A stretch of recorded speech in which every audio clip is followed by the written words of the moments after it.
Hello armies, എല്ലാവർക്കും സുഖമല്ലേ? സുഖമായിട്ടിരിക്കുന്നു എന്ന് തന്നെ വിശ്വസിക്കുന്നു. ഒത്തിരി നാൾക്ക് ശേഷമാണ് ഞാൻ വീണ്ടും ഈ പകുതിയാക്കി വെച്ചിരിക്കുന്ന ഈ കാര്യം എനിക്ക് മനസ്സിൽ നല്ല ആഗ്രഹം ഉണ്ടായിരുന്നു ചെയ്ത് തീർക്കണമെന്ന്.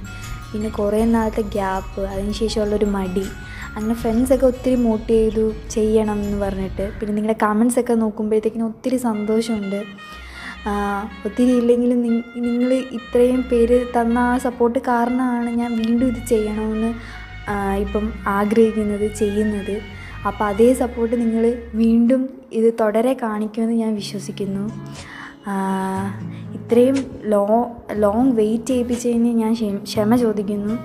അധികം ദീർഘിപ്പിക്കുന്നില്ല, ഞാൻ വീഡിയോയിലേക്ക് പോകാം. അതിനു മുമ്പ് നിങ്ങൾ മറന്നു പോയിട്ടുണ്ടാവും, നിങ്ങൾ ബാക്കിയുള്ള 6 എപ്പിസോഡ്സും കണ്ടെന്ന് ഉറപ്പ് വരുത്തിയിട്ട് ഇത് കാണുക. Thank you. അതങ്ങനെ വീഡിയോയിലേക്ക് പോകാം. ആവശ്യത്തിൽ കൂടുതൽ ടെൻഷനായാണ് അവൾ വിക്രമിൻ്റെ ക്യാബിനിലേക്ക് ചെല്ലുന്നത്. അവൾ വിചാരിച്ചതുപോലെ അവളെ നോക്കി തന്നെയായിരുന്നു അവൻ്റെ ഇരിപ്പ്. എന്താ സാർ വിളിച്ചത്? അവൾ കാര്യം തിരക്കി. തന്നെ കാണാൻ? തന്നെ കണ്ടുകൊണ്ടിരിക്കാൻ. എന്നെയോ? എന്നെന്തിനാ കാണുന്നേ? കാണണമെന്ന് തോന്നിയിട്ട്. അവൾ ആകെ എന്തോ പന്തികേട് അവൾക്ക് തോന്നി. അല്ല, താനിതിന് അവിടെ പോയിരിക്കുന്നേ? തനിക്ക് ഞാൻ ഇവിടെയല്ല സീറ്റ് തന്നത്. Sorry sir. അവൾ നിന്നൊന്ന് പരിങ്ങി. ഞാൻ ചുമ്മാ പറഞ്ഞാടോ, ഒരു കാര്യം പറയാനാണ് ഞാൻ തന്നെ വിളിച്ചത്. അവളൊരു നെടുവീർപ്പ് അയച്ചു. സ്റ്റെഫി, എനിക്ക് നാളെ നമ്മുടെ ക്ലയൻറ്റിനെ കാണാൻ സിംഗപ്പൂർ പോകണം. താനും എൻ്റെ കൂടെ വേണം. തനിക്കിപ്പോൾ ഫിസിക്കലി പ്രശ്നമൊന്നുമില്ലല്ലോ? ട്രാവൽ ചെയ്യുന്നതിന് കുഴപ്പമൊന്നുമില്ലല്ലോ? ഇല്ല സാർ, ഞാൻ വരാം. പിന്നെ ലിയേനെ കൂടെ ഈ കാര്യം അറിയിക്കണം. നിങ്ങൾ 2 പേരും കഴിഞ്ഞ തവണ ഒരു പ്രൊജക്റ്റ് വെച്ചില്ലേ? അവളത് ശ്രദ്ധയോടെ കേട്ടിരുന്നു. ആ പ്രൊജക്റ്റ് അവിടെ പ്രദർശിപ്പിക്കണം. അപ്പോൾ നിങ്ങൾ 2 പേരും വരണം. നാളെയാണ് ഫ്ലൈറ്റ്. ഒരു കാരണവശാലും ഒരു പിഴവും നമ്മുടെ ഭാഗത്തു നിന്നുണ്ടാവരുത്. ലിയയോട് ഇത് പറയണം. ഓക്കെ? വൈകുന്നേരം ഈ വിഷയത്തെയൊക്കെ പറ്റി ബിൻസി സ്റ്റെഫിയോട് അവതരിപ്പിച്ചു. എടി, ലിയേനെ ഒപ്പം കൂടുന്നത് എന്തിനാണ് എന്നാ എനിക്ക് മനസ്സിലാവാത്തത്. ആ പ്രോജക്റ്റ് നീ മാത്രം കഷ്ടപ്പെട്ട് ചെയ്തതാണ്. ഗ്രൂപ്പ് വർക്ക് ആയിട്ട് പോലും നിൻ്റെ മാത്രം കോൺട്രിബ്യൂഷനേ അതിലുള്ളൂ. കയ്യും കെട്ടി അവളെ മാറി നിന്നിട്ട് അവസാനം ക്രെഡിറ്റ്സിൽ അവളുടെ പേരും. നിനക്ക് പറഞ്ഞുവിടായിരുന്നു സ്റ്റെഫി സാറിനോട് ഇത്? പക്ഷേ അവൾ അതൊന്നും ശ്രദ്ധിച്ചില്ല. അവൾ അതിനൊന്നും മറുപടി കൊടുക്കാതെ മറ്റെന്തോ ചിന്തയിലായിരുന്നു. പിറ്റേന്ന് ഇന്നായിരുന്നു മൂവരുടെയും സിംഗപ്പൂർ യാത്ര. അതേ ദിവസം വൈകുന്നേരമായിരുന്നു അവരുടെ ഫ്ലൈറ്റ്. വിക്രം എയർപോർട്ടിൽ എത്തിയതും അവിടെ ലിയ കാത്തിരിപ്പുണ്ടായിരുന്നു. ലിയയോട് വിക്രം സ്റ്റെഫിനെ തിരക്കി. വന്നിട്ടില്ല സാർ ഇതുവരെ. ഇനി ½ ആൻ അവർ കൂടിയേ ഉള്ളൂ, ലിയ ഓർമ്മപ്പെടുത്തി. അവർ ഉള്ളിലേക്ക് കയറി ലഗേജും മറ്റ് പ്രൊസീജിയേഴ്സും ചെയ്തു. പക്ഷേ എന്നിട്ടും ഇതേ സമയം വരെ സ്റ്റെഫി അവിടെ എത്തിയില്ല. വിക്രം പരിഭ്രമനായി വാച്ചിൽ നോക്കി. സമയം പോകുന്നല്ലോ. ലിയ സ്റ്റെഫിനെ കോണ്ടാക്ട് ചെയ്ത് നോക്ക്. അവൾ ഫോൺ എടുത്ത് ഡയൽ ചെയ്യാൻ തുടങ്ങിയതും ആൾക്കൂട്ടത്തിൽ നിന്നൊരാൾ ധൃതി പിടിച്ച് അവരുടെ അടുത്തേക്ക് വന്നു. സർ, ഞാൻ എത്തി, അവൾ കരച്ചുകൊണ്ട് പറഞ്ഞു. വിക്രം അവളെ കണ്ടത്, സ്റ്റെഫി വളരെ നേരത്തെയാണല്ലോ. നേരത്തെ വന്നുകൊണ്ട് സ്റ്റെഫി നമ്മളെയൊക്കെ തോപ്പിച്ചു കേട്ടോ. എടോ, കുറച്ചും കൂടെ നേരത്തെ വരാം. ബസ് പോകുന്ന പോലെ അല്ലല്ലോ ഈ വന്ന ഉടനെ കയറിപ്പോവാൻ. അവൻ അവളെ ശകാരിക്കാതെ ശകാരിച്ചു. ലിയ സൈഡിൽ നിന്ന് ഒരു പരിഹാസ ചിരി മുഴക്കി. സോറി സാർ, അവൾ മുഴുകിപ്പിച്ചില്ല. പെട്ടെന്ന് തന്നെ അവൾക്ക് സമയമില്ലാത്തതുകൊണ്ട് അവരുള്ളിലേക്ക് കയറി. സ്റ്റെഫിക്ക് അധികം ലഗേജുകളില്ലാത്തത് വിക്രം ശ്രദ്ധിച്ചു. അങ്ങനെ ആ വിമാനം ബാംഗ്ലൂർ നഗരത്തിലെ മണ്ണിൽ നിന്ന് പറന്നുയർന്നു.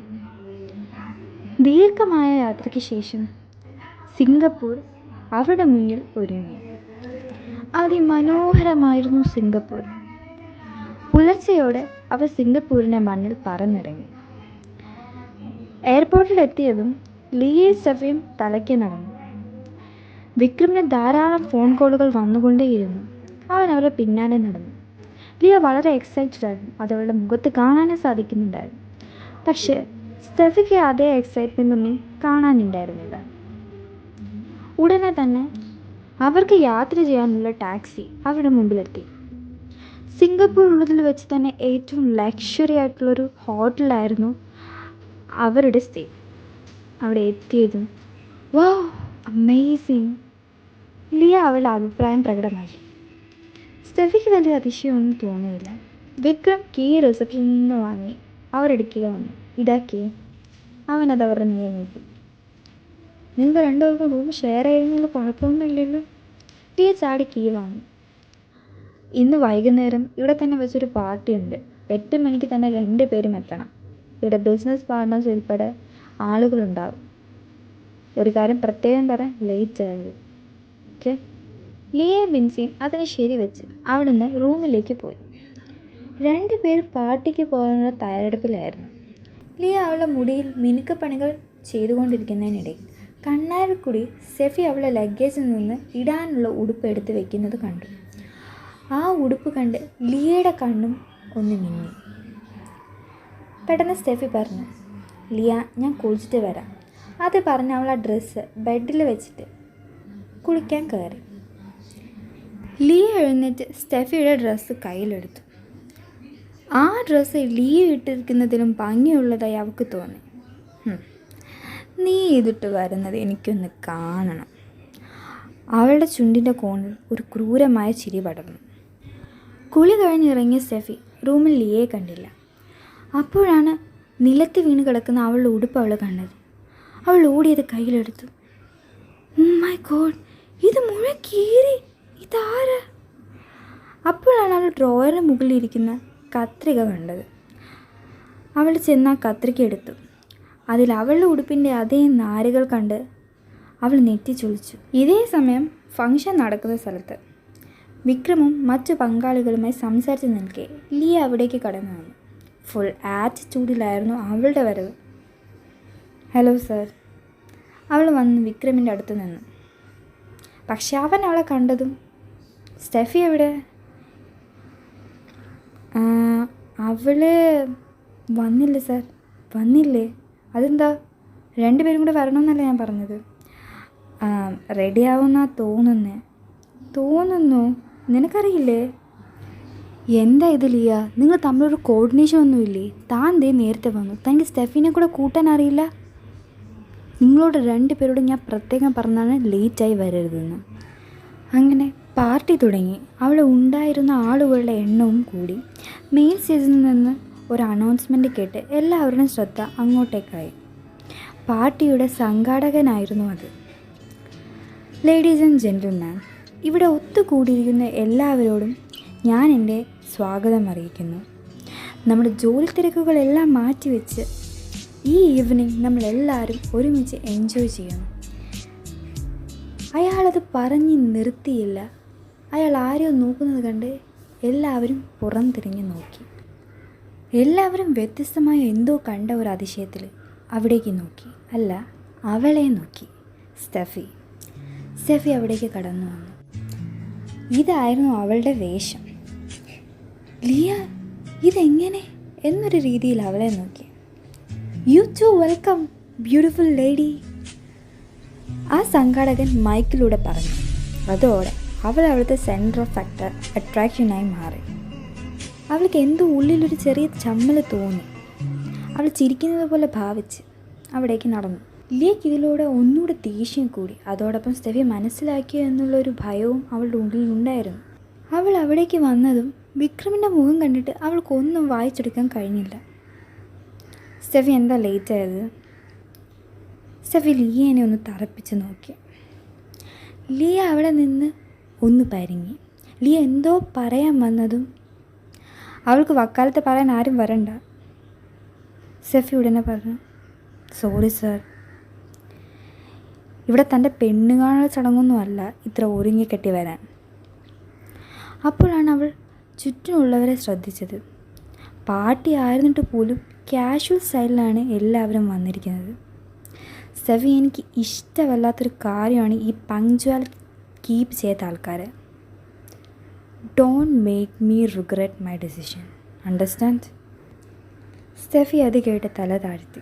പക്ഷേ അതും കൂടി ആയപ്പോഴത്തേക്കും ലിയ ഉദ്ദേശിച്ചതിൽ ഏറെക്കുറെ നടന്നിരുന്നു.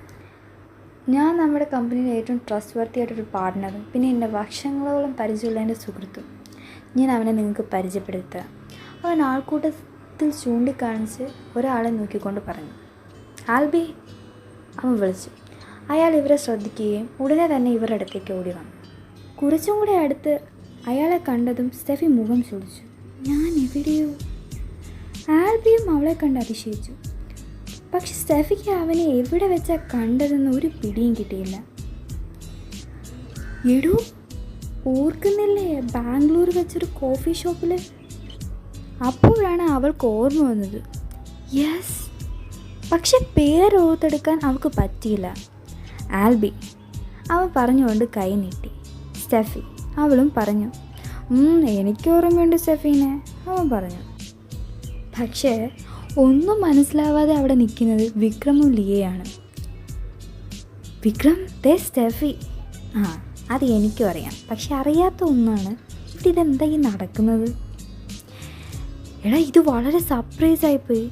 കുറച്ച് നാൾക്ക് മുമ്പ് ഞാനും സ്റ്റെഫിയും പരിചയപ്പെട്ടിട്ടുണ്ട് ഒരു കോഫി ഷോപ്പിൽ വെച്ച് ബാംഗ്ലൂർ. ഇവിടെ ഇങ്ങനെ വീണ്ടും കാണുന്നു ഒരിക്കലും ഓർത്തില്ല. ഓ, നിനക്ക് അന്ന് കണ്ടത് ഇപ്പോഴും ഓർമ്മയുണ്ട്? നീ സാധാരണ സ്വന്തം ക്ലയൻസിനെ വരെ മറന്നു പോകുന്നവനല്ലേടാ. പോടാ. സ്റ്റെഫിനെ എന്തോ എനിക്ക് മറക്കാൻ തോന്നിയില്ല, അവൻ അവളെ നോക്കി പറഞ്ഞു. സ്റ്റെഫി ചിരിക്കുന്ന പോലെ ഒന്ന് ഭാവിച്ചു. അപ്പോൾ ഇവിടെ പരിചയപ്പെടുത്തേണ്ട ആവശ്യകതയൊന്നുമില്ലെന്ന് സാരം. എങ്കിലും പറയാം ഗായ്സ്, ഇത് ആൽബി ഫെർണാണ്ടസ്, എൻ്റെ ആത്മമിത്രവും പിന്നെ നമ്മുടെ കമ്പനിയിലത്തെ ഒരു പാർട്ട്ണറുമാണ് ഇവൻ. പിന്നെ ഇതെൻ്റെ സ്റ്റാഫ്സ്. ഇത് സ്റ്റെഫി, ഇത് ലിയ. ലിയയും സ്റ്റെഫിയും അവനെ നോക്കി ചിരിച്ചു. അങ്ങനെ പാർട്ടി അതിൻ്റെ മുറയ്ക്ക് തന്നെ മുമ്പോട്ട് പോയി. എല്ലാവരും കലാപരിപാടികളിലും ഫുഡിങ്ങിലുമായി ഏർപ്പെട്ടു. അതിനിടയിൽ വിക്രം ചില മുതിർന്ന ആളുകളുമായി പാർട്ടി നടക്കുന്ന ഹാളിന് മുകളിൽ ചർച്ചയിലായിരുന്നു. അപ്പോൾ അവൻ താഴെ സ്റ്റെഫിയെ കണ്ടു. അവൾ ഒറ്റയ്ക്കായിരുന്നില്ല, ആൽബി അവൾക്കൊപ്പം ഉണ്ടായിരുന്നു. അവിടെ സംസാരമൊന്നും അവന് ശ്രദ്ധിക്കാൻ കഴിഞ്ഞില്ല. പക്ഷെ ഒന്ന് അവൻ ശ്രദ്ധിച്ചു. ആൽബി സ്റ്റെഫിയോട് കൂടുതൽ അടുത്തതുപോലെ അവന് തോന്നി. പിന്നെ എന്തോ അവൻ അവിടെ ഇരുന്നിട്ട് ഒരു ഇരിപ്പും ഉണ്ടായിരുന്നില്ല. അവൻ്റെ കണ്ണുകൾ അവൾ നിൽക്കുന്നിടത്തേക്ക് പോയിക്കൊണ്ടേയിരുന്നു.